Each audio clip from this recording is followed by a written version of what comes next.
अगदी जोशपूर्ण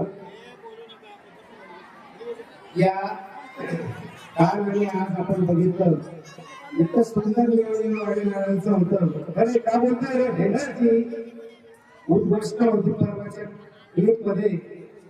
इतकं सुंदर बोलतात ते की पंजामागून पंधरा वक्तृत्व किती छान होतं.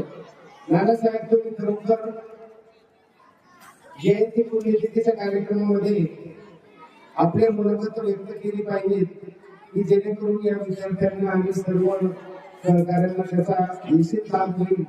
खरंच मी ती क्लिप पुन्हा पुन्हा तीन ऐकली किती एका पंजाबाजून पंधरा म्हणजे बरोबर धागा दोरा घेऊन तुम्ही त्या क्लिप मध्ये बोललेले आहेत. मी अशा या आदर्श शिक्षकाबद्दल दोघे अध्यापकांना विनंती करतो की आपण पुष्पगुच्छ देऊन त्यांचा आजच्या या इव्हेंटबद्दल सत्कार करायचा आहे. पर्यवेक्षकांना विनंती करतो विनंती करतो की एकही घटक यामध्ये सुद्धा नाही असं कार्यक्रमाचं सुंदर नियोजन केलेलं आहे. आता जर प्रत्येक शनिवार प्रत्येक शिक्षकाने असं जर सहभाग घेऊन विद्यार्थ्यांना प्रेरित केलं तर निश्चितच सर्व शाळेला त्याचा निश्चित फायदा होईल.